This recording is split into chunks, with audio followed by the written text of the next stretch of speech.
I put this on my channel about a month ago or two, where I talked about this 18 months.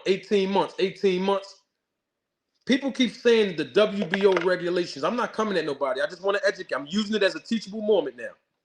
People keep saying that Terence Crawford, according to the WBO rules and regulations, have 18 months to fight a mandatory because he is the super champion.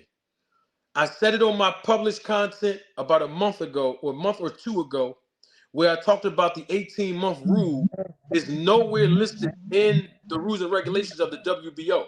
I don't know where that started from. I don't know how someone read that in the WBO rules and regulations, but I have not seen it, and I know the rules and regulations a little bit thoroughly. So what I wanted to do is I wanted to actually post up the evidence so I can roll the tape on that, so we all can be basically on, the same page. No, that's the other one. Hold on. We're gonna start right there. Can y'all see that? Yeah. Okay. Now, this here is talking about the privileges that super champions have. I'm gonna read it up the top. Those fighters recommended. Hold on. This thing is blocking me. Hold on. I'm gonna get it. Hold on.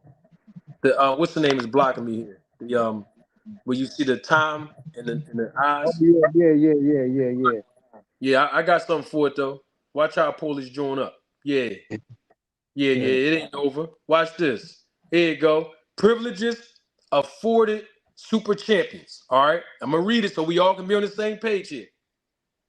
All right. There's these words right here. Those fighters recommended by the championship committee and approved by the executive committee qualify for the following rights and privileges. This is one of the rights and privileges that these fighters that's recommended by the championship committee and approved by the executive committee qualify for, since Terence Crawford is a super champion. Number one, extension of mandatory title defense. Now, let's be clear here. The mandatory title defense for any other champion that's not a super champion is 9 months. It's not 12 months. It's 9 months. So now let's read an extension of the 9 months that a mandatory title defense will be privileged to a super champion. Number one, extension of mandatory title defense.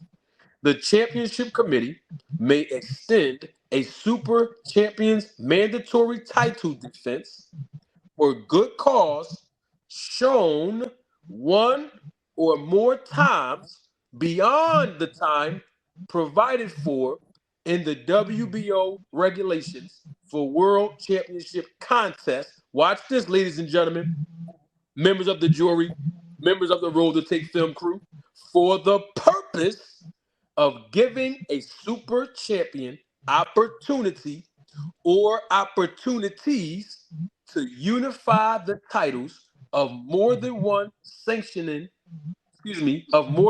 major sanctioning body, either in a unification bout or a unification tournament or any other important match or matches that the committee determines would contribute to the super champion's legacy or would be of great interest to boxing fans.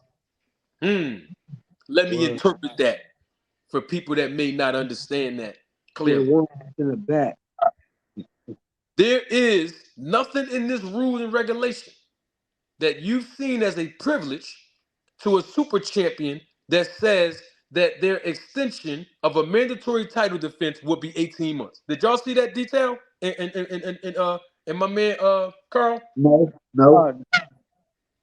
Okay, so that means that whoever started that, they made people believe that, and other people that didn't conduct proper research, they ran with that, and then they start reporting that. So I want to make sure we're educated and we're all on the same page.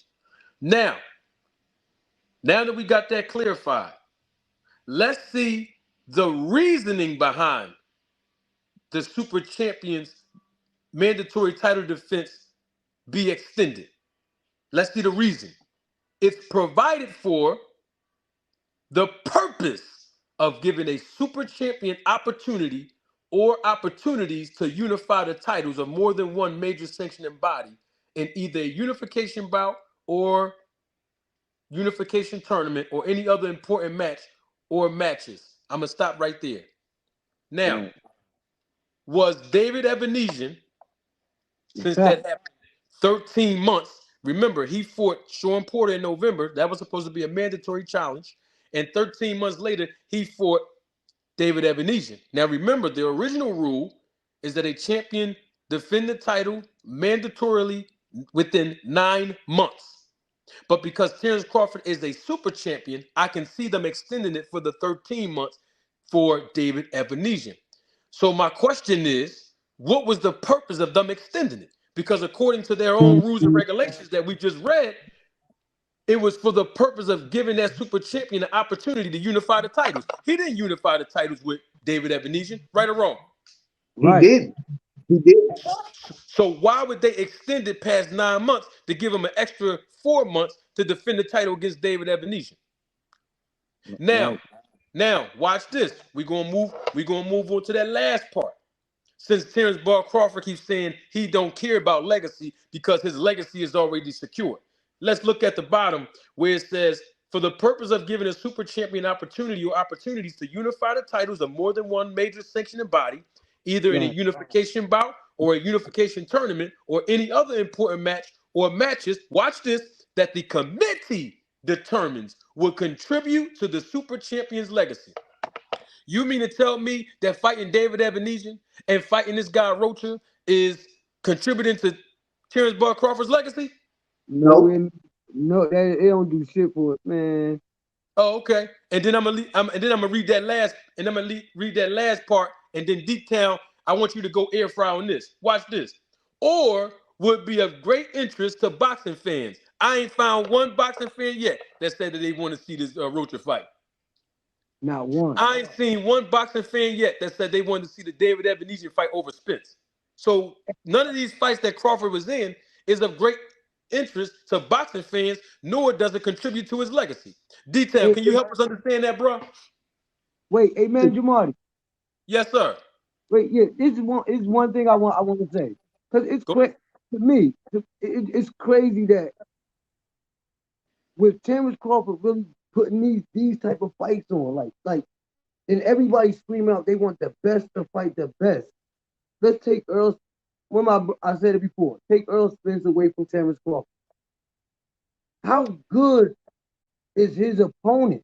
Just let Earl Spence fight. Let that have been Earl Spence that fought, that signed up to fight Roach. What you how you think it's gonna go?